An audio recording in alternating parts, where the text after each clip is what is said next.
All right, we are here with Trey Brennan, a friend of mine, a teacher, eSports coach, Smash God. And last week, Trey, your Smash team that you coach at the high school you teach at Oh, yeah. won the state championship. You want to tell us a little bit about that? What was that like? God, electric. Yeah. Nothing's better than winning state. I coach the Smash team for the high school, and we had a whole playoff push. I've been coaching at least one of those guys for 4 years, and he just became an absolute demon, carried our squad all the way to the finish. Have some other players as well. Coaching in esport it's interesting stuff. Yeah, so have you coached other sports before? Yeah, I coach soccer for the JV team, Yeah. JV Legend. Oh, let's go. And then, coach that in esports, and I just kind of flip between them. So how does coaching esports compare to coaching a more conventional sport? Yeah, God. It's weird. It's a lot more like cooperative, where it's like I'm working with the player. Okay. Like playing Smash. You're Yeah. also a Smash legend. Thank you. It's the idea that it's like, I'm not trying to like change your play style. I'm just trying to like point habits out. And so Yeah. what I'll do is I'll play against them, kind of point out like their bad habits. Like I'll say like, hey, you're rolling in. Yeah. You're doing this a little funky. You're not using like your back air. I want you to go be more aggressive, stuff like that. Yeah. Do you actually like see changes like in tournament, for example?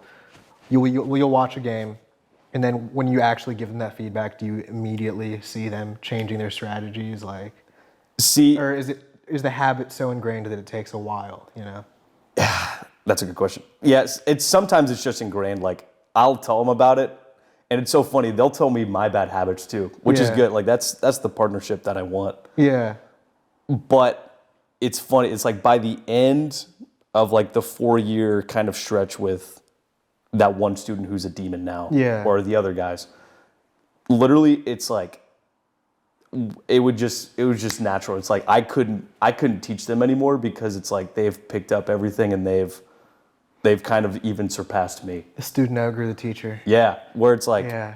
where does that leave me? Yeah. Because like by the end of it, I was like more moral support, because I was like, I can't, like they're seeing everything that I'm seeing, and it's like I've done everything I can. I've imparted all the wisdom, and so by the end of it, it was like, all right, well, you know what to do. Yeah. Like, which was almost like even more satisfying, because it was like, hey, you're out there, you figure it out, you play against them. Yeah, you're just there to give them a high five. Yeah. Tell them good job at that point. So did, like, when you were coached, would you want more like moral support, or would you want like someone to be more of a guide? I think I would want more. I think a good balance of both is necessary. I'm thinking of every sport I've ever done, and I also think every player, every student is different. Like I'm a person where if you tell me, hey, you did terrible, I need to see better out of you, that'll motivate me, and I'll be like, dang, he's right. Yeah. And that wouldn't make me feel bad. But I also know people that I know, and I knew players like on my teams I played at high school for soccer and stuff, that you tell them that and immediately they're like, dang, I am bad. And they just don't want to play anymore, you know? So I think it's very individualized, which I'm sure you've learned through both coaching and teaching, that you need to sort of alter your teaching and supporting styles based on the temperament of the person you're working with, you know? But esports is so interesting to me because when we were in high school, that was not a thing at all. I mean, gaming wasn't even... No, I was seen Like- as a loser. Yeah. Loser who played video games. Yeah, exactly. And it's just changed so much. Like now there's 170 colleges in America that have esports teams, a lot of which offer partial and sometimes full scholarships for esports. Crazy. And so it's just so weird. So how long have they had an esports team? Literally, like my first year teaching, which was like 2021. Yeah. Like, it's Yeah. crazy. Like, it became a whole thing, and just so many students bought in just because, like, I don't know, it's like a video game. It's like more like it's being more socially accepted, which is sick. And also it's like, okay, maybe they don't play sports. Maybe they couldn't like have the resources to like pay for like a sport to play for like 12 years, but they had a video game. They had Smash. They had Rocket League. Which is the thing I think is beautiful about esports is there isn't really much barrier to entry. You know, like even with like soccer and baseball and stuff, you want to play like travel. The amount of upfront capital you need in order to participate is terrible. That's why a lot of people are calling soccer in America like a country club sport now, is because it's so expensive to actually get your kids in these academy teams and to pay for travel and pay for all the gear. Like a pair of good cleats is like $200, and you're gonna need a new pair most seasons. Yeah. Whereas like a console with Smash or any game or even just a computer, you can get for that amount of money, and that can last you for your entire high school. You know, so I think it's great that it's giving more opportunity. What's the interest like? Like, do you have to have tryouts and stuff for these teams? We used to do tryouts, and that was the worst. Oh man, that was the I had to worst. feel bad. Literally, I had to tell kids that they were. I had to tell kids they weren't good enough to play a video game, and I felt so bad every time. I was like, Oh my "Oh God. man, like you've been playing this game for what, 8 years? You're not Yeah. good." Maybe we I put in felt 8 like more. after that. Yeah. Oh, yeah, that's But tough. dude, now it's the system that we play through. They've cheapened it up a little bit, so like Okay. now we can have infinite teams. Where before it's like you had to have like, okay, you can only have like 2 Smash teams, 1 Rocket Yeah. League, 1 League of Legends team. Yeah. But now it's like, now it's a lot easier because like even like the players who it's like, oh, maybe you're not like that great, I can like train them up a little bit, tell them to ward up in League, tell them to do some training packs in Rocket League, all the basics. I love it. What's the reception like for them with the other like sports teams at the school? Are they recognized at all, or is it sort of they're in their own category and the conventional sports are over here? Ooh, yeah. So I get a lot of heat. I get heat from almost everyone I teach. Yeah. Where it's like, oh man, like, oh, you sure? Fuck esports. Yeah. Can I curse? Sure. Yeah, go for Okay. But yeah, it's like, oh, esports, oh. it. Yeah. And I don't know. I always tell them that we're the most successful program in the school's history because we've only been around, at least the school I teach at, it's only like 2 years or whatever. Yeah. So, I mean, we already won state, more titles than everyone else, first school's title. And I just tell them, I'm like, guys, it's a sport. It's more people have access to like playing video games, and the fact that we are successful at it, and the fact that we've got players who consistently like perform well more Yeah. than like the average school. I don't know. You got to respect it. Yeah, you do. But no, definitely a lot of other sports, they'll like throw some shade. And then I'll like bring up like a random video game. They're like, oh, let me play FIFA. Let me play Yeah. FIFA for the school. And I'm like, nah. Yeah, so we still got work to do and make legitimizing esports. Yeah, But hey, we'll get there. exactly. I'm not sure how to do that though, how to legitimize that. Yeah. I don't know. I guess just keep grinding, keep winning. Yeah. Dude, Can't argue against winning and results. I want to just do like a school parade, and I want to just walk around the school, have everyone cheer Absolutely. our names. Yes. Second year esports. Yeah, state champ parade, dude. Come on. I would love that. Dang, do any of what age are your players mostly? The ones who won were 2 juniors and a senior. Shoot, are they gonna look into joining Smash teams when they graduate? I think the senior will. I mean, the senior will for sure. He's a god. Yeah. He's on another planet. Oh, let's go. I love it. Would you ever do esports if they had it like when we were? I high don't think I school? was good enough at any games in high school, dude. I'm not kidding. I wasn't playing like Steve. competitively back then. Like there wasn't really I feel like most people weren't playing competitively back then. Like you just played games with your boys. I mean, Really? maybe you're different. I mean, I wasn't played like in like that. I know tournaments you were- and shit, but In high school? it was like online tournaments. Okay, see, I wasn't doing that at all. I was just playing FIFA, 2K, Modern Okay. Warfare 3 with the boys. I was probably terrible at Smash, like Brawl back in the day, looking Yeah. back now. But maybe if I grinded, if I saw as much opportunity as there is in esports now, and in gaming, I definitely would have. But at the time, like, first off, there was no money in playing games. True. Whereas now, streamers are making more money than rappers and athletes, Literally. which is crazy. XQC signed a $150 million deal. For Kick? Yeah, for Kick. 2-year deal, 150 mil. He's making more than LeBron is making from basketball. We got to get Playing in there. games We got to get in that sometimes. space. I know, it's crazy. Which is interesting because I feel like that's sort of changing the trajectory that a lot of high school and even like middle school and younger kids want for career. Real. Like I remember this was a poll that was going crazy a while ago, but they asked, I think, elementary school kids what they wanted to be when they grew up. YouTuber. And for the first time ever, more kids wanted to be YouTubers than astronauts, doctors, engineers, or lawyers. How do you feel about that? Oof. Dude, I don't know. It's like, I feel like in America, at least, everyone wants to be unique. Everyone wants to be famous. And realistically, that's just not possible. Is you're going to have the clunkers. You're going to like try something. You're not going to be good at it. You're going to try YouTubing. It's not going to work. But I think that's like the process. Yeah, so give up on your dreams, dude. Well, I mean, like, Why even try? No, I will chance. It's the idea where it's like, okay, you're not going to succeed the first time at everything. So it's like, what are you going to do that's different? And that's going to breed innovation. That's going to lead to other things. It's going to lead to like new discoveries of yourself. Where it's like, when I'm teaching, it's like, I'm going to promote the individual as much as I can. But at the end of the day, it's like, we're all just people. And how special is everyone? Yeah. Which is sad. It's a sad thought, but it's a real thought. Because it's like, when I die, how am I going to be remembered? Am I even going to be remembered, you know? Yeah. I think about people mostly be remembered by the degree of significance they had to the people around them.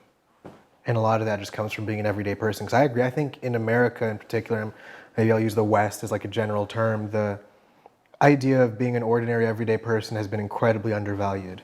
Yeah, we get on it. Yeah, no one wants to be just a person that lives, goes to work, has a family, and is okay, and just supports their community and is involved in a church or some other social or community organization. Everyone wants to be known and recognized and seen as something bigger than or greater than, you know? And I think a lot of that is inherently negative because, like we said, anyone can be one of these things, a streamer, an athlete, one of those things, but not everyone can be. And I think that needs to be recognized realistically. But I also think a lot of kids and people who come from areas where they don't see many doctors or lawyers or engineers around them have a harder time conceptualizing themselves in those positions, you know? And so that's why I think it's very important to have people in all kinds of communities see people that are similar to them in all kinds of roles. One really interesting podcast I listened to a while ago it's a weather podcast. Weather is one thing that's always confused me. I know a good bit about science and everything, but weather has always been weird to me. I don't know anything about how weather works. So I was listening to a weather podcast for a little bit. And heck yeah, dude. Yeah, I know. Come on, weather and meteorology. Exactly. It was literally a podcast put on by like the Weather Channel of a bunch of meteorologists. The guy on it was a black meteorologist. Apparently only like 2% of meteorologists are. Some crazy low statistic. Chester McNeil. Yeah, is that one? That's one of them. Oh. That's Atlanta's own. Let's go. Shout out Chester McNeil. Love him. Yeah, love him. Go follow him. Yeah. Maybe. We'll need to check him out first. But he was talking about how growing up he never saw a black weatherman. But he was always really into weather. And he said that was always a thing for him. He was like, maybe we're just not supposed to be weathermen. Things like that. And he said the amount of black meteorologists is so small that for a while he was the president of the American Meteorology Association. And he was at a conference that he was leading. He was the only black guy there. He said when he went to the door in his suit and everything, the person at the door asked him, hey, are you a driver here to pick someone up? He was like, No, I'm the president who's giving the keynote Yeah, literally. at this conference. And so that was just a testament The to boss. how, yeah, exactly, to how little the representation was. And I think that having people in your life and in your circles that you can kind of look up to, that you can see similarities in, is very important. Mm. Um, and this is kind of a pivot, but teaching in America right now is 80% women, 20% men. Mhm. And do you think there is any particular impact, whether positive or negative, of there being such a divide in the representation in the teaching field? Shoot, dude. I mean,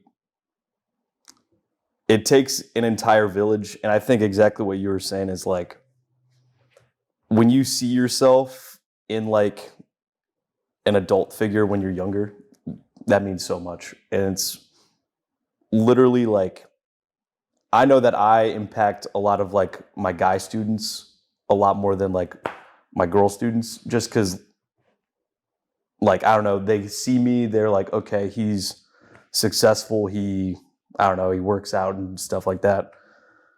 Where it's like they see that and they're like, okay, that's something I can like aspire to. He's a coach, he likes sports, whatever, stuff like that. And I mean, like I make an impact on like my girl students, but like I can't make certain connections like my other like female coworkers where it's like I know they're making a huge impact on their lives. And it's literally just like I can only make an impact on the people who want to kind of build that relationship and connection with. And I mean, shoot, dude, it's like in my school, it's like even the diversity in my school is just so low. At least like the teacher body. Yeah. The student body is pretty split, and that's why it's so cool. It's like 25% everyone, which is awesome. But it's like, I don't know. I know a lot of my students can't really see themselves in me just because I'm like some white dude. And I don't know. That's why there's like other teachers where it's like we've got some like amazing teachers of like every cultural background. Not a lot, but like enough where it's like students can like look up to like that specific person. Yeah. And I don't know, for me it's like I don't know, it's a female dominated like field for for a reason, but just like that's what people are taught. There's not a lot of like male teachers who have like a lot of talent in the field. Where it's like we're all just trying our best and that's all we can do. Yeah, I agree, because I think there's a lot of big pushes for equal representation in a lot of fields. Like there's women in technology, and there's so many big pushes for women in STEM. Mhm. And funny enough, in school, women do much better in STEM education than men. Yeah, And dude. so there's so much push for that, but there's not much push for more men to enter the teaching field. Like in America right now, there are more female fighter pilots than there are male kindergarten teachers, Whoa. which is an insane statistic. I didn't even know that. Shoot. Yeah. And then if you consider that 1 in 4 American households don't have a father in the house, don't have Yeah, a dude. male figure to look up to, you would think that the natural conclusion would be, okay, what spaces are children spending most of their time in? Those are schools. Let's at least attempt to give them that type of figure Yeah. there, Dude, it's literally like I don't know. I mean, I'm just chilling. I'm like 25. Yeah. And so a lot of these kids, I mean, granted I teach high school, but a lot of these kids like look up to me sometimes as like a brother figure, sometimes as like a parent figure sometimes, and that's kind of interesting. But I don't know, just trying to like do the best with like the platform that students give me is they know that I care a lot. They know that I care about them. And I think when they tell the authenticity behind myself, I don't know. Yeah. They kind of give me the avenue to kind of give them some, like, listen to them, give them some advice. Yeah. And as long as I'm like trying my best, doing with like the best things in mind, Yeah. I don't know. That's all I can do. Yeah. I love that. So we were talking, kind of saying that for some reason that's just the way the distribution lies, that 80% of teachers are women. But why did you decide to be a teacher? Because you're a bit of an outlier in that. God. Yeah. Dude, in high school, I was going through a really like rough time, sophomore, junior, and senior year, 3 years. Damn. Yeah, I wasn't going through the best of times, and it was literally like the guys social studies teachers, and they all just kind of helped me out. It's like people like, I don't know, I can name drop people, but all those like social studies teachers just kind of saw me as like the person I was and encouraged me. They would like call things out. They're like, hey, you're kind, you're funny, selfless, stuff like that. And that was the adult recognition that I needed. And when I was a senior, I was trying to figure out what I wanted to do. And all of a sudden I was like, you know what? I want to do what like these other guy teachers did for me, is because I literally saw them, I saw myself in them, and I was like, I want to be like them. So that also goes back to like the demographics, is like, I'm going to feel those connections with people that I like see myself in. Yeah. And so that's what I'm hoping to do right now. Yeah. It's kind of why I'm in the field. But Yeah. because at the end of the day, it's like, I don't know. Yeah, and I liked what you were saying about them pointing out things in you that were positives. I was listening or watching a video on some sort of psychology video a couple weeks ago, and they were talking a lot about how, particularly for children, the things they lean into the most as they grow older and grow into fully mature people are the things that they were essentially encouraged on, and the characteristics they have that were encouraged growing up. So, like, if you were a bully in your school and you were really good at beating people up and people encouraged you for that, you're going to lean into that because that's what people like you for. You think that's what people like you for, you know, and you think that's what people recognize about you. If you were really smart and people told you you were smart, you're like, okay, people see me as smart, and you kind of ingrain that into your identity, and then you pursue becoming smarter, you know. If people tell you you're good at history, you're good at math, any of those things, that level of encouragement in that particular area inspires them to dive deeper into that. That's why, even going back to like the eSports thing, we were talking about the divide between pushing and support. So I think the support part is so important, not only obviously in eSports, but also in whatever you're doing and whatever you're teaching, because if you tell someone they're good at something, they're going to believe that, and that's going to inspire them to become better at it, you know? For sure. And so this leads to another interesting kind of question I've had about teaching. I wanted your opinion on it. What do you think is the more important role of a teacher? To inspire interest in a particular subject, or to teach them facts and material so that they can test well? Because I think your teaching style inherently sort of optimizes for one or the other, right? Yeah, for sure. Which one do you see as more of the role of like a high school teacher, for example? Inspiring interest in a particular topic and that style, that's or such a good question. helping them test well? Jeez, dude. So, because there's a lot of subjects I know a lot about, but I couldn't care less about them, and for that reason, I would never pursue a career. Oh, for sure, dude. Literally, that's what I struggle with as a teacher. At least when I'm teaching, I teach AP World or whatever. Yeah. So, one hand, and the hand that I want to be the best in, is I want to teach my kids how to critically think for themselves, create their own safe opinion about the world around them. Because this is the first time that they interact with like world history, where I'm like, oh man, this is like messed up. Like we're learning about some crazy stuff where it's like, I don't know, I don't want to get into all of that, but it's like, we learn about some like dark topics, and we talk about how people just innately go to war, stuff like that. And I want to teach them to like critically think, create their own perspective. But teaching AP and teaching really just like to like school standards in itself, is it makes you teach for the test. And that's a huge problem with education in itself, is teaching towards a test.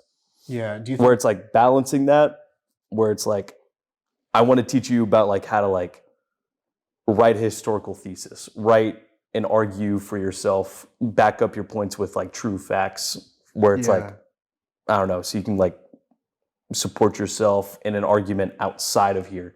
Yeah. Do you think that testing in the traditional sense is a good measure of people's competence in a particular subject? Oh, dude, no way. No, okay. Dude, I could bubble in some random answers. I have some kids who I just know they don't know the content, and then they just bubble in some random answers. They're really good at taking tests. Yeah. They can kind of see through all like the BS where it's like, oh, that's a distractor.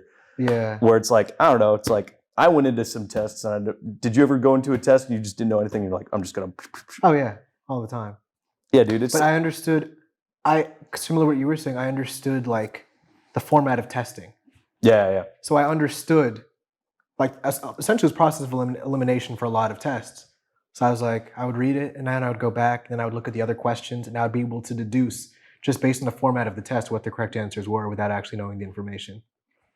Yeah. You know? And that happens all the time where it's like, I know this kid doesn't know anything. Yeah. And they just pass the test. Yeah. Like they know it well enough to pass the test, but they couldn't explain it to you. Exactly. In an essay or in a written form. Yeah, dude. And so, as another thing kind of related to that, I know a lot of schools, a lot due to COVID, but also due to sort of ideas that we're discussing right now, colleges have removed the SAT requirement for admission to their college. Like I know a lot of the Ivies no longer need it, and other schools like that. I think a lot of the schools in Georgia as well. Mhm. How do you feel about that requirement being taken away for college admission? I'm not really sure, just because like that's like a standardized way to kind of at least see everyone on the same track. Because I'll be honest, it's like when I'm teaching my class, I teach it differently from like my school to like every other school. Mm-hmm. Where it's like I know the kids that or grades that like my kids earn are like solid, but Yeah. like do I know that's happening in all the other schools? Probably not. Yeah. So I don't know. I think there needs to be kind of some standardized way, but also it's like the education system in itself is flawed. Yeah. And I'm not sure even how to fix it. I'm not sure if more standardized tests is the way or less is the way. Yeah. I don't know. That's the tricky part is like we're already in this system of education. Yeah. So it's like how much can you change it? How much should you change it? And it's very difficult to actually look at what these tests are doing as well and what they're measuring, because the primary argument for standardized tests is that there is a very clear linear relationship between how well people do in SATs and how well they do in careers. But what people don't recognize is there's also a very clear linear relationship between how well people do in SATs. Like if you do well in the SAT, you're going to get to go to a good school. Yeah. And so, yeah, you'll have a better opportunity to have a good career. But Love who's that. to say if the people that got low SAT scores, if they were to be led into a good school, they wouldn't be able to achieve the same level of success, you know? Mm-hmm. And so I think it really might take time to tell whether or not these tests were actually good compared to using some other method, maybe something more oral like an interview process or written applications to get into schools. But I do think testing in particular, especially because people have such different temperaments. Some people are more prone to anxiety than other people. Some people are more prone to, some people just pay better attention in short periods of time than other people. And I don't know if those in particular are indicators of how well you'll be able to do at a university level or in a career later on. Yeah. You know? Dude, literally it's like the best way to teach in my mind, or at least to test, my bad, is literally just essays and just talking conversation based where it's like, hey, can you explain this topic? How realistic is that though?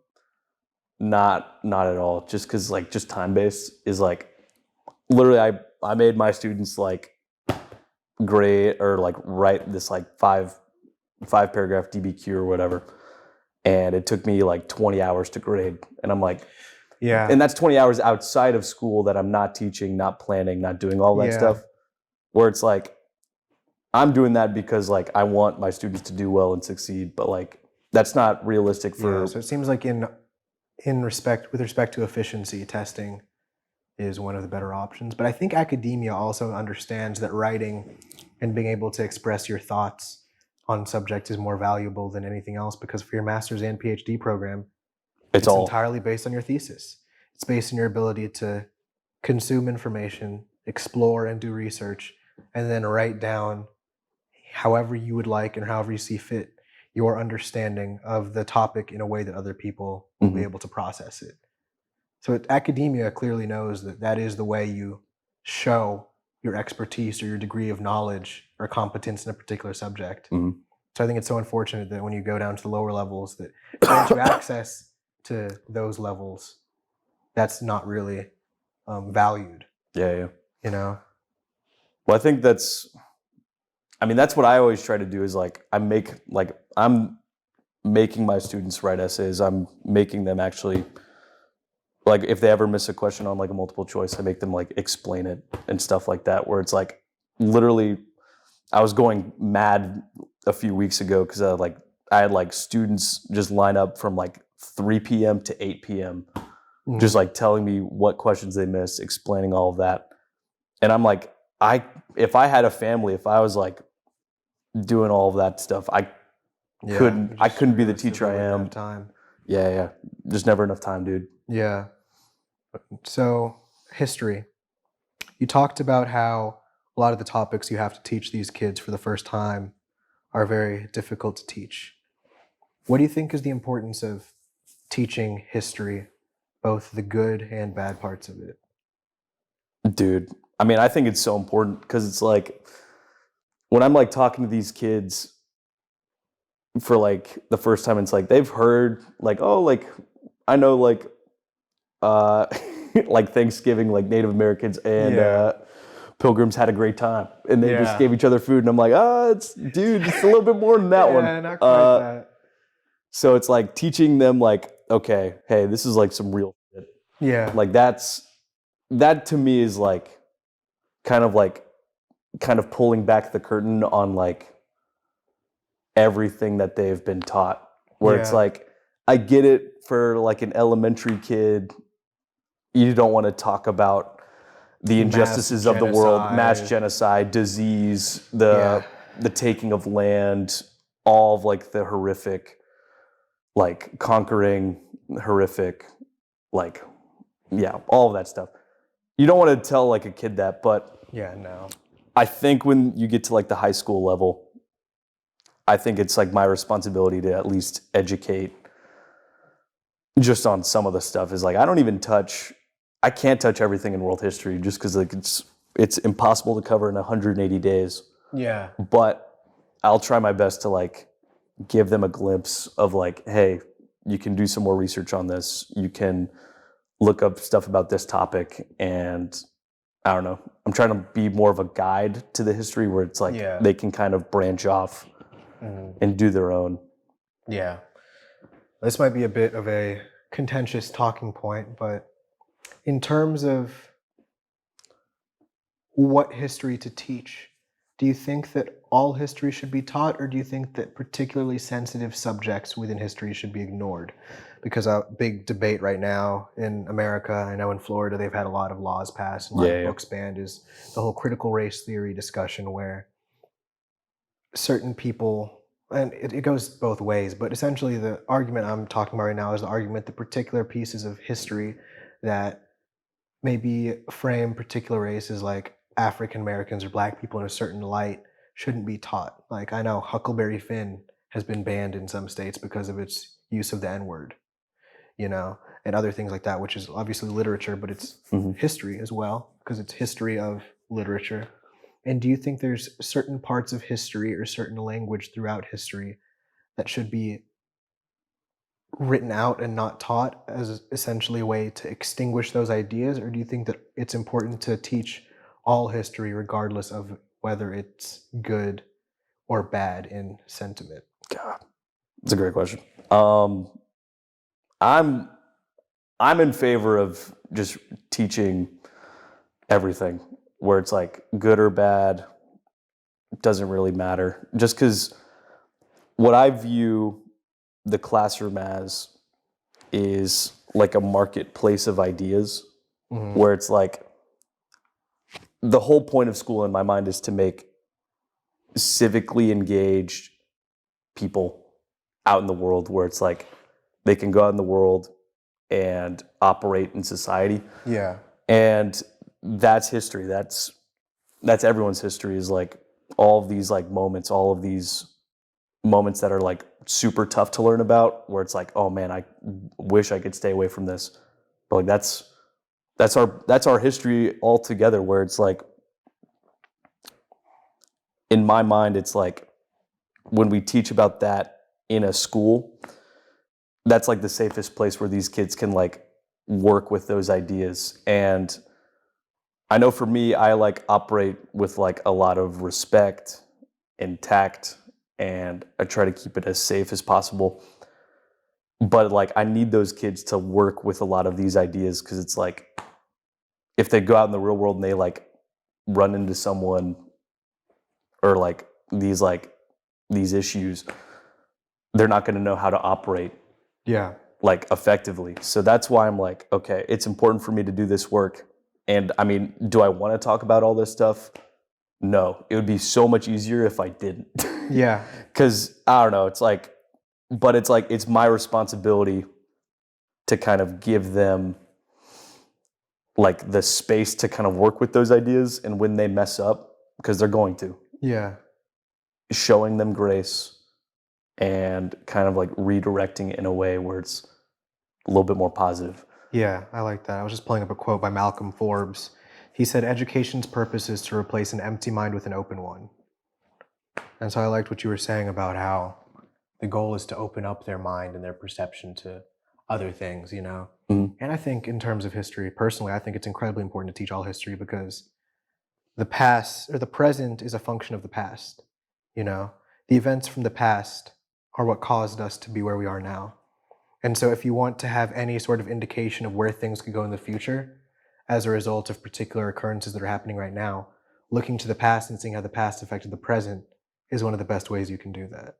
So teaching negative history gives people the ability to recognize particular patterns and where those could lead. You know, and a lot of people will say, oh, okay, we live in a different world than we lived in back then, but we're all still human. The human condition doesn't change very much over time, you know? And so if the people, and that's the other thing, is like there's a whole idea of I'm forgetting what it's called, but it's the something of morality. But essentially it's saying that some people are placed in situations where they have an easier time making good moral decisions than other people as a function of when and where they're born. Whoa. Okay. So it's essentially saying that, sure, right now it might be very easy for you to not be racist or to view people around you as equals. But if you were a white person born in the early 1800s, it would be much more difficult for you to make the correct moral decisions, you know? Mhm. And so I think it's important to be able to look at that and recognize that those people are the same humans that we have today. It's what they were taught. Yeah, it's what they were taught. And so being able to show what they were taught and the negative things that came as a result of that is incredibly important, so that we keep ourselves from sort of repeating those same patterns. Yeah, dude. You know? And literally, like, if we don't teach about that, like, history just rhymes, dude. So it's Yeah. like, that stuff could repeat quick, fast, and in a hurry if we don't address those. Yeah, I can. It's huge. Another thing I've been seeing a lot about is I'm not really around high school, any kids like that. I don't really have many like family members, cousins, or whatever in that range in America I talk to regularly, but I've heard and seen teachers saying that it seems like with the whole TikTok social media era, attention spans are getting worse. Do you see a difference in the degree of attention that kids have these days compared to like when we were in high school, as a function of the like dopamine whirlwind that exists today because of gaming and social media and all these other easy entertainment devices we have available to us? God, I mean, I've seen my own brain turn to mush as a result of just the some influx of sludge content. yeah, exactly. Um, I was telling you, I play piano and play Rocket League at the same time now because I have a hard time focusing on just one. that's insane. And that's yeah, and I do that like with a job and everything, and I don't even have much time.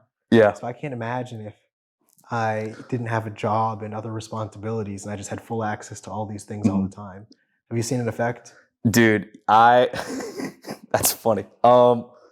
So one day when I was like doing like individual conferences with like students, and I still needed to get content out. So I recorded myself one day Yeah. doing a lecture, and it was so funny because as I was like lecturing online, I made this whole video. I like added in like Temple Run, Subway Surfers. I added like slime stuff. I love that. And I like added it next to my face. Yeah. So like as I was like giving this lecture on like the encomienda system in Latin America, they were just like, what? And I literally talked to them after and they're like, man, that was like the best I've ever listened. Like that's like, thank you so much. And I was like, dude, it's crazy. Like, I guess I gotta add more sludge. Yeah. So I mean, I like do other stuff to like help kids with that stuff out. I used to have a lava lamp that like was like next to me, so like people could like focus on that. I bought a cool like tidbit thing, and I don't know. I'm still trying to get that to work, but not really doing that. But I think with kids, I think it goes down like two things. One, for sure, attention spans are crazy. They're like so low, where it's like I'm like on this performance stuff where it's like I'm like trying to like crack jokes. You have to give them a show. Yeah, literally. It's like a show every day. And so I'm trying to do that, like making sure they're interested, making sure they're doing all that. So that's one part. And then I think the other part is when we were in school, it was like kind of like our responsibility to graduate or whatever, where it's like, hey, like there was no real excuse. It's like you had to do this work, and if you didn't, you're not going to graduate. I think there's a flip. I'm not sure when, where it's like now it's like teachers, it's their responsibility to get those kids to pass and get those kids to graduate. Yeah. And that's created a whole weird thing where it's like these kids feeling like entitled to like grades. And it's like, I'm trying my best to like get these kids to like get the grades they want, like I'll remediate with them and stuff. But like that flip, I think is pretty dangerous because it's like there's so many kids kind of like all throughout the years that I've taught, not that I even taught that long, but where it's like I want them to pass more than they do. Yeah. Which is so sad, where it's like I'm like basically like begging them to like study, begging them to like open up like some like random book and like do a little bit of work, and I like can't. Mm-hmm. Yeah, that is unfortunate, and I part of me wants to say that shouldn't be the responsibility of the teachers, but if the parents aren't taking that responsibility, maybe it needs to be. I don't know. That's a tough thing to where it's like sort of figure out. But then it's like, I mean, I think what you said a little bit ago is like it's just a timing thing where it's like people just don't have time to like care about anything. Yeah. Where it's like, I don't know, parents are busy working, trying to like make a living and like put a roof over like their heads. So it's like, can they focus on their kid? Probably not. And it's like the kid's focused on like other stuff. I don't know. Yeah. The economy and just the way everything has gone in terms of cost of living has made it so difficult for parents to pay adequate attention to their kids. Yeah. You know, like back in the day, you could have a factory job and you could have one of the parents working, 2 kids, and you could buy a house in your mid 20s before you're 30, have a yard, have everything with one normal job. Yeah, dude. Whereas now, I mean, if you're a single person working, I'm in the trenches. Yeah, exactly, and you don't even have a family. No. Yeah, and so then let's say you do get married, you have a family, your wife has to work as well, and then you're having to grade and all of these things, and you have kids. Yeah, dude. It makes it incredibly difficult, especially for people in precarious financial situations, to actually pay enough attention to their kids and their kids' school, because it's a hard process. Yeah, Teaching is hard, and it requires a lot of effort and energy. And I just think the economy and everything right now makes it so difficult for parents to have enough time or energy to pay adequate attention. Well, it literally takes a community to raise a kid. And the fact that it's like the community doesn't have enough time to raise the kid, raise the future. I think that's the hard part, is like so many people try to put in like all the time, but like, dude, it takes so many people. Yeah. And it's the most important job. That's why I'm doing it. why a lot of us are doing it Yeah. as And teachers. I agree with that entirely, that it is the most important job because, I mean, even as Mandela said, education is the most important tool you have to change the world, and we are putting all of the responsibility of the education from when you're born essentially to when you're 18 in the hands of teachers. Mm. That being said, along with the economic thing, I know in Georgia, the average salary for a teacher, this is across all levels, I don't know, is around $36,000 Yeah, annual. crazy. The poverty line in Georgia for a family of 4 with one person working is $36,000 annual salary. Yeah. So the state of Georgia is paying their teachers essentially the bare minimum. Hey, to that's all be we're worth. right above the poverty line. That's what we deserve. Lower Yeah. teacher salaries. Exactly, lower teacher salaries. Give more money to TikTokers. Come on. But I mean, I personally see that as an issue. And I don't know if the issue is that as a country we don't value education enough, or I mean, I think that has to be the issue. Yeah, I mean, it's a question I'm always thinking about where it's It like, doesn't make sense to me. no, dude, It is especially the most essential career there is, and the most important for creating the next generation of students and future adults that will impact the economy, impact everything, and actually create change. dude. It sounds like everyone's like, oh yeah, pay teachers more. Yeah. And no one's doing it. Yeah, where's that money? Yeah. And I know personally, as just a result of my temperament and everything, I don't know how you do it. I could not teach every day. Like at my job, I go in, I put my headphones in. If I want to be communicated with, I can take one out, talk to someone for a little bit. The rest of the time, I can just go zone out and be in my own world. God, yeah. This says the average salary for teachers in Georgia is $47,000. 47 to 69 is the Yeah, there's That's a what lot. that There's a says? lot of pay increases. What is that? Is that recent? November 27, 2023. Okay, mine was from 2021. Okay. So I guess there has been a big bump since then. Yeah, dude. Just like all around, like just because I don't think there's enough talent. I think Kemp's also been like adding a lot of like teacher stuff. Like I think he just got in a $1,000 pay increase or bonus for Christmas. Dang. For all teachers in Georgia. So that's big Yeah. time. Still Okay, though, so we're making steps, yeah, making steps. making changes. So I mean, well, one, I just don't think it's a respected field at all. Yeah, which is crazy. Yeah, I mean, I think, well, part of the reason goes back to demographic, which is interesting, is like it is a female-dominated profession. And so it's like, oh, okay. They're doing this out of the kindness of their heart. Yeah. Or it's like, I don't know, I still want to get paid. Yeah. Like I'm still putting in work. Yeah, exactly. It's so important. But I think a lot of it also is just due to sort of the difference in, I guess, ideas of what teaching is. Sort of like what we were discussing. Because what you were talking about, where it's so much about opening up the mind and teaching and gathering and inspiring interest and really helping kids understand what's going on to get an understanding through which they could write an essay on it. I think that idea of teaching is very different from a lot of people's experience in school, which was, here's a study guide, study for this test, learn information, which I think is much easier and much less effective. Mm-hmm.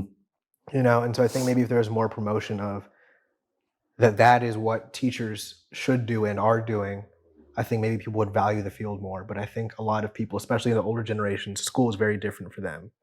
And for a lot of them, it was more just, I think they undervalue it because maybe education was bad for so long, and didn't do a good job supporting it. And so I think maybe a difference in people's education regarding teaching and education would maybe give them a greater ability to sort of appreciate it. Dude, that's a fair point. Because I mean, like, I always talk to my like coworkers about it, where it's like the amount of stuff that we're all doing in the classroom.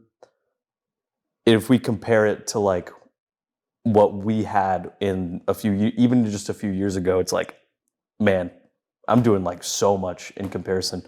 Where it's like I'm like giving reading guides, going through like individual remediation and stuff, and it's just like, I guess that's fair to say, is like maybe just people just don't respect it because like they didn't have a good experience. It's also a traumatic time too, I guess. It is. I mean, was listening to, I think it was a comedian that was saying schools are like prison. It's the first place your kids will get beat up. They'll have to eat food they don't want to eat, and all of that for 8 hours. Like all that for 8 hours. Also go to PE where you're like you're running around, forced to and then run you're forced to around. drink milk and like pizza.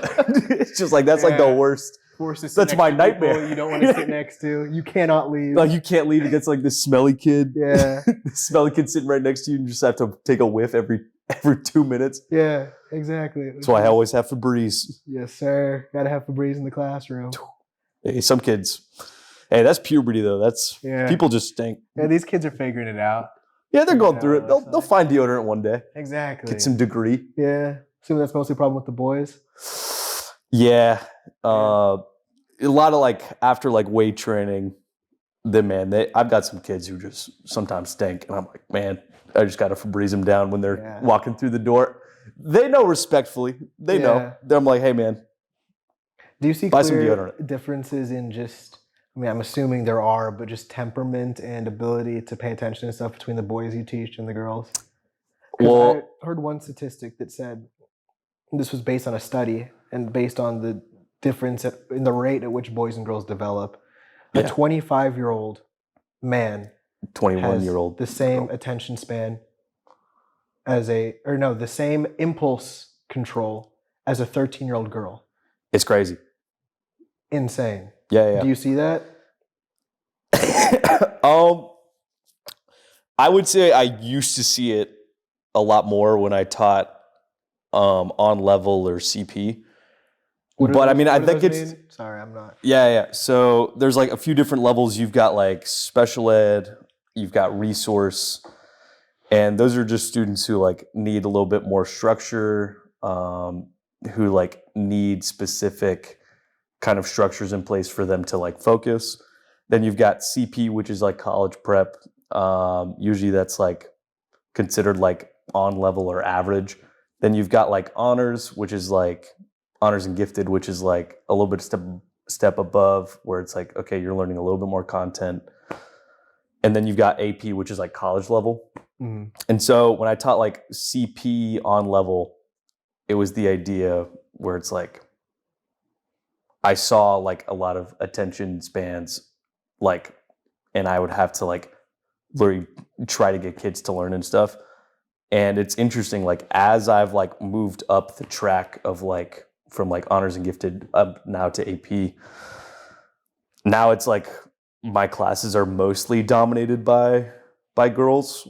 And I think a large part of it is like just development speed, where it's like girls, I think, finish developing at like 21. And so like already mentally, it's like they're already a little bit smarter. And then with guys, it's like they finish developing at 25 and it's a little bit slower. So like I'm already seeing more girls in my classes than guys. There's a bunch of statistics, like 50% more boys are held back than girls all the way through high school. Yeah, where it's like, I mean, I think that's an issue in itself, is like, how do we build a school that like promotes everyone? And it's like, it's all about like equality, but also more like equity, where it's like, how do you solve that issue of just development of just humans? It's super interesting because for a long time we've been pushing so hard for women to be more in the workplace, get more college degrees and everything. We've been doing a great job of that, to the degree to where they are now outpacing boys and men. You know, like since the 80s, actually, 80s is where the flip happened. Since the 80s, girls have done consistently better in every subject than boys in school. And the gap keeps getting bigger and bigger, which is insane. And it's to the point now where I think like 60+% of college degrees are women. Female dominated. Almost every college campus is female dominated. They're doing better in every field, especially in math and science field, which is interesting. And so it clearly was an issue of barriers to entry for them. But then now we have to ask the question of what is causing now that the opportunities are equal, why are boys doing so much worse? Well, it's like, how do we lift those guys up? Yeah. Because like, I don't know, to me, it's like what I see, at least in the classroom, is like, hey, disruptive behavior means you're stupid. Yeah. Like, and in so many cases, it's literally just like, hey, they're maybe not interested. And Yeah. guys don't know how to like control the impulse. Yeah. Where it's like, oh man, if something's stupid and they don't want to learn it, they'll probably just like goof off. Yeah. Like, I don't But wanna- like how do we fix that? It's like changing. I've heard some interesting strategies suggested. One guy, Richard Reeves, who writes a lot and studies a lot in this, he thinks that boys should start school a year later than girls Whoa. to make the developmental gap a little smaller, at least, which is a very drastic thing and very interesting. But he was like, that would kind of make it even, because when you go into curves and the way testing works, especially later on, that makes the gap even bigger. You know, if Yeah. they're behind and then there's a curve. And then we're just slowing down You're guys just- yeah, even you're more. slowing them down even more and not allowing that to happen, which is kind of an interesting topic. I didn't think we'd be talking about how to help boys do better. Yeah, I mean, in well, school, it's because just historically it's been create more opportunities for women, but it seems like when the playing field is even, yeah. I mean, boys well, just do I mean, worse, which is true. I mean, like statistically. the schools are literally like built for that, which is like the sad part is like, I don't know, just like the more I see it, just like girls already crush school and like I've got some guys who, attention better. I've got some guys who are just absolute academic weapons or demons where it's like they can just like crush anything I put in front of them, like whatever test. Yeah. But like that's a lot of like the discipline that they've learned over time. Mm, And it's like naturally, do they have it in them? Maybe. yeah. I don't know. Yeah. But it's like the discipline that I see like instilled by like parents and stuff like that or guardians. But it's not their natural temperament to want to sit in a school for 8 hours a day and I mean, I guess. Yeah, I mean, attention, well, maybe. like in my school, like there's so many kids that, and I mean, like I'm telling a story from like a biased point of view because I'm teaching like AP level. AP students, and so I mean, I'm not like as in touch with like a lot of like the CP resource or on level, or sped. So it's Yeah. like I like hearing their stories talk. I'm like, I just want to give everyone their flowers because like teaching is just such a hard profession that no one respects. Yeah. Not no one respects. It's getting more. Not enough people Not enough. respect it. That's true. Yeah. No, I agree with Like, did you ever notice like in your classes, like, was it more like female dominated or more male dominated? Dude, female dominated. Even in college, in my engineering classes, Really? I was biomedical engineering, which I think skews a lot more female than a lot of other engineering disciplines. So I always had a good bit of females, women in my classes, and probably like in every class was maybe 30% women, which is a lot for engineering. Yeah. Every project, every assignment, everything, they were the ones killing it. Like locked in 24/7. I would ask them for help, all of that. Mhm. It's just crazy the difference in ability to participate in the school system we have right now, you know? And so, yeah, I definitely saw that. It's And real. continue to see it. Yeah. Got to lift our boys up. Yeah, that's what I'm saying. And that's why I think it's also important to have good teachers that can be good role models, is so that they can go to those people instead of going to the internet and looking up to the Andrew Tates and the Sneekos Mhm. and the Aiden Rosses of the world that God. are yeah. clearly running things right now on the internet. You know, Mhm. I think it's more important now than ever to have good, positive role models for young men to look up to, because the ones that are in the public sphere are terrible Yeah. and toxic. It's real. I mean, a lot of my job, and I mean, like even through like this semester, I've like basically been like a pseudo counselor for like a lot of my students, where it's like they'll come up to me and they'll say they're going through this, like my family's doing this, I think this is bad, what do you think? And it's like those are the opportunities that I live for, because it's like, I mean, I love teaching history, I love all of that, love kind of like opening people's perspectives and minds up, but it's like the real change comes when you can like just talk person to person and like you can see the person for who they are, and like if they're giving like their kind of issues, I can like at least listen to them, kind of guide them in their own thinking. Yeah, and I think that's big because I think there's a difference between talking with people, whether it's your students or your teachers, and just talking conversationally and really engaging with people. Because I think engaging is similar, kind of like what you're talking about, which is actually going deeper than just a teacher-student relationship where they tell you something and you give the response you should give. Yeah, I yeah, think that level of engagement is what's really necessary to have that level of impact. dude. Yeah, and That's I've why I think teachers should be appreciated more and yeah, compensated better give because me that more level of money. engagement is more than just taking time out of your day. That's emotional investment, that's mental investment. And Mhm. all of those things come at a price in your own life, Yeah, you know? true. I mean, dude, I've sacrificed a lot. Like I really do love all my students, and I'll do a lot for them. But it's like I'm trying to figure out now, like the balance where it's like I'm putting in so much time and like these after school communities or community events where it's like I'm supporting them at like their football game, their dance recital, their chorus orchestra concert.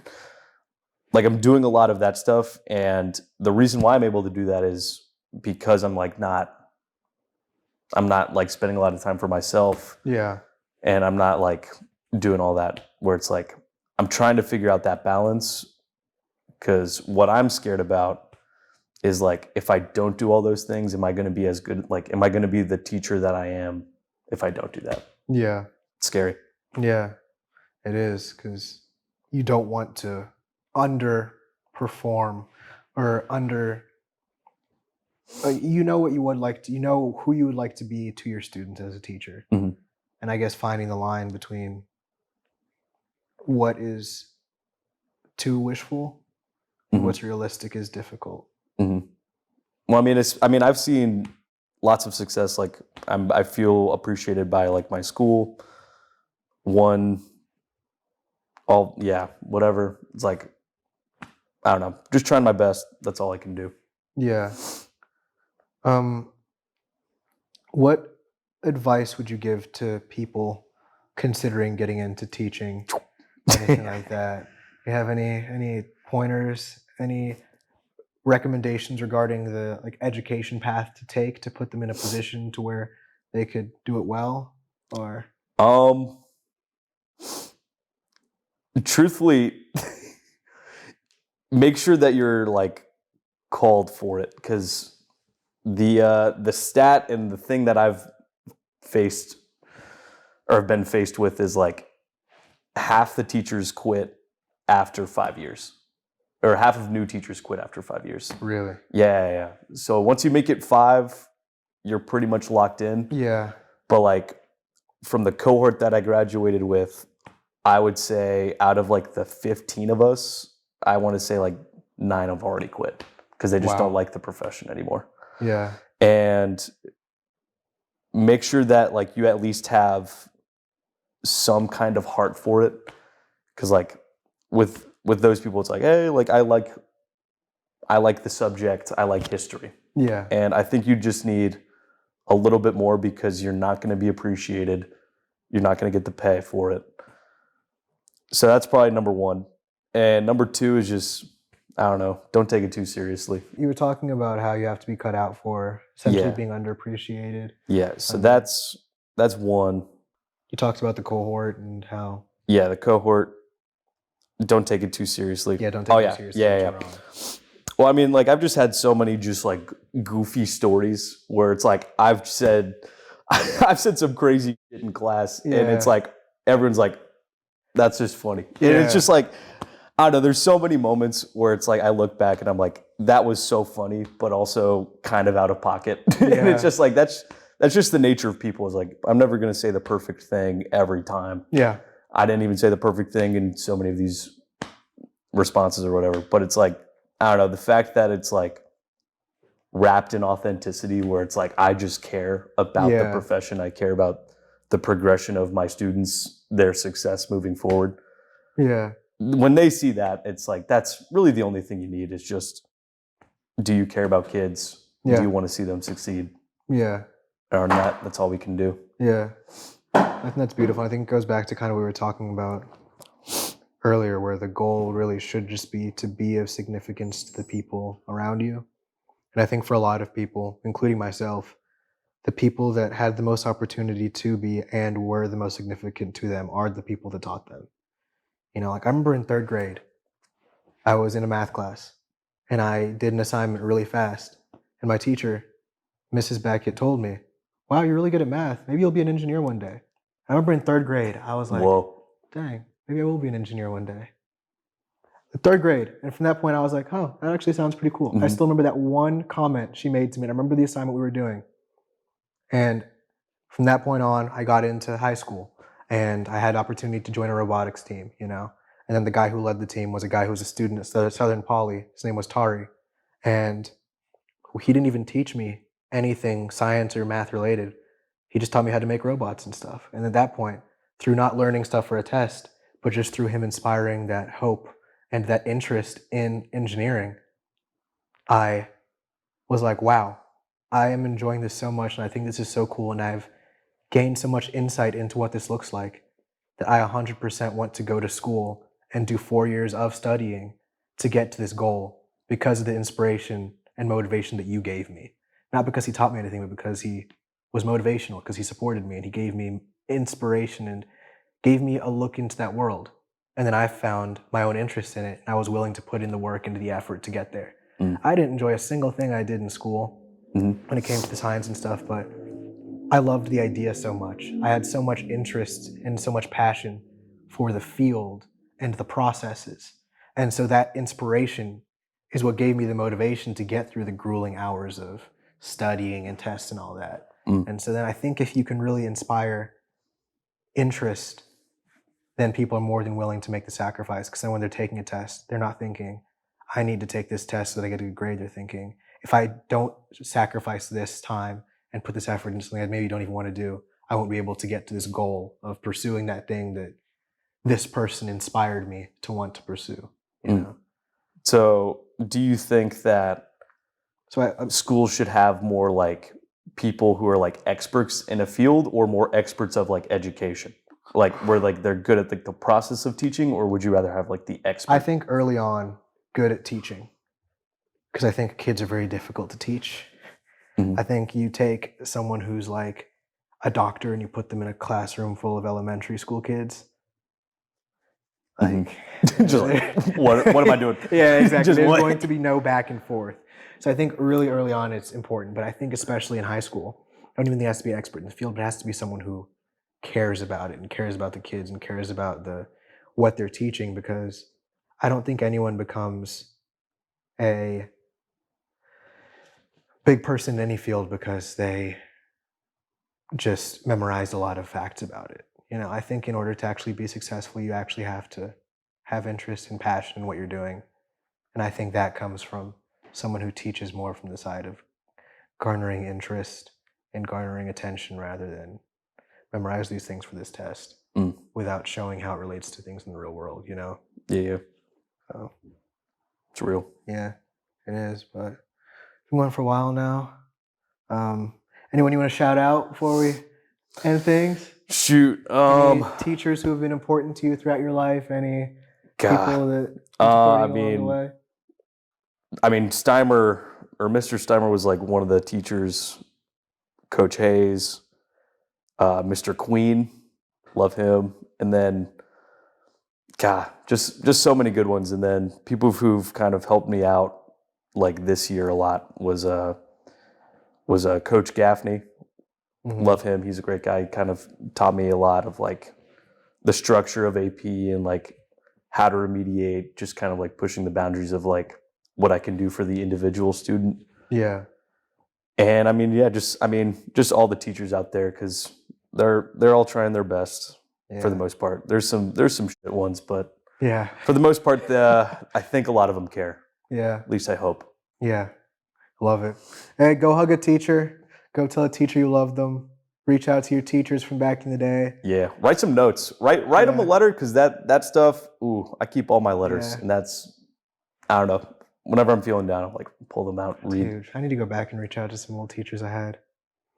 But yeah, well, thanks for coming and talking, Trey. Dude, It anytime. was beautiful. It was fantastic. It was. I loved it. Amazing questions. Thank you. Great pod. Thank you. I love it. Yeah, more to come. More to come.